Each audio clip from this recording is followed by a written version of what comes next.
Hi, my name is Cedric Richards, and I'm presenting key facilitative preventions. Now, facilitative preventions are basically the process of providing a solution to a problem before it occurs. This generally assumes that you know a problem might occur or probably will occur before it occurs, and doesn't necessarily apply to all situations. But when it works, it's brilliant because an ounce of prevention is worth a pound of cure.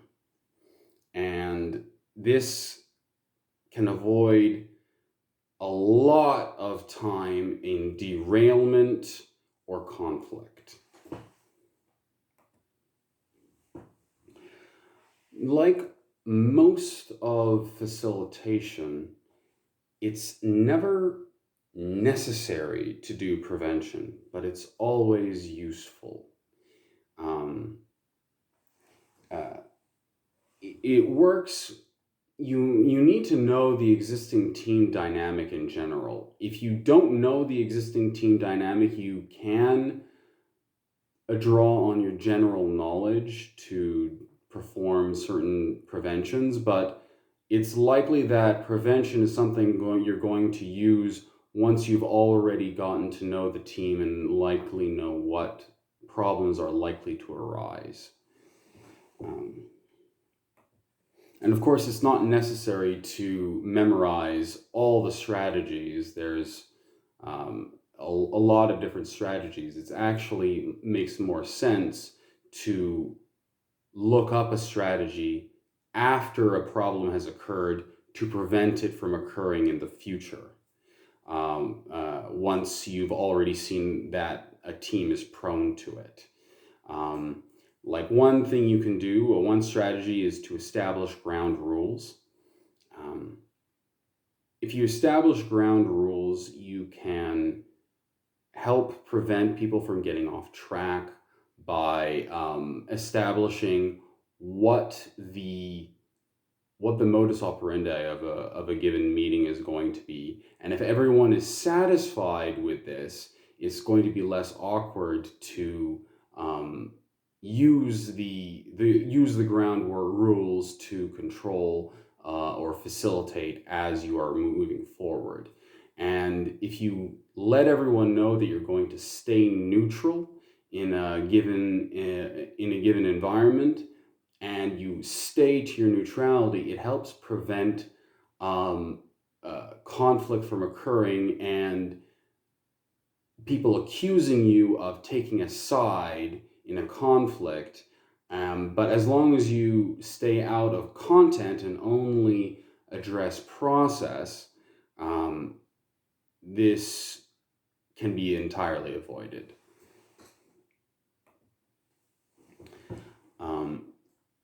One sort of prevention that you can do is you can avoid conflict.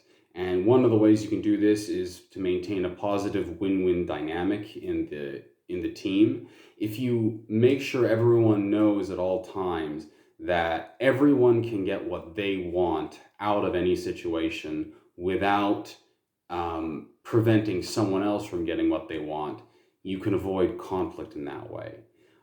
Another way you can avoid conflict is by getting permission to enforce process. If you get permission to enforce process before you enforce process, it makes enforcing the process a lot easier on everyone because they already knew you were going to do it. So it prevents conflict and people resenting your facilitation process. Of course, another way you can use prevention is to facilitate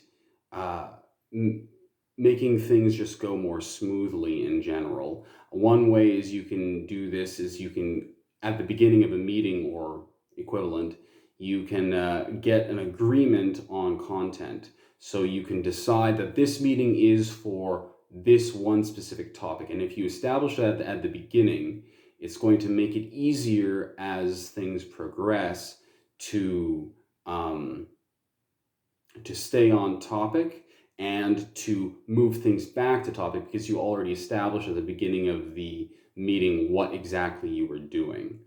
And another thing you can do is you can you can create an agenda and then have people agree on the agenda. This gives you a bit more control over what is going to occur in a meeting. And then on top of that, what you can do is you can ask for revisions to the agenda, suggestions to the agenda, and implement those suggestions and changes. This helps the team feel a sense of ownership of the agenda, and they're more likely to be invested in the agenda, and they're more likely to follow it. So making your whole process of facilitation easier and smoother. Obviously, there are a lot of other prevention techniques and methods, but they all go along a similar vein. You discover a problem or you identify a problem ahead of time, and then you produce the solution before the problem occurs. Thank you. My name again is Cedric Richards, and I want you to have a nice day.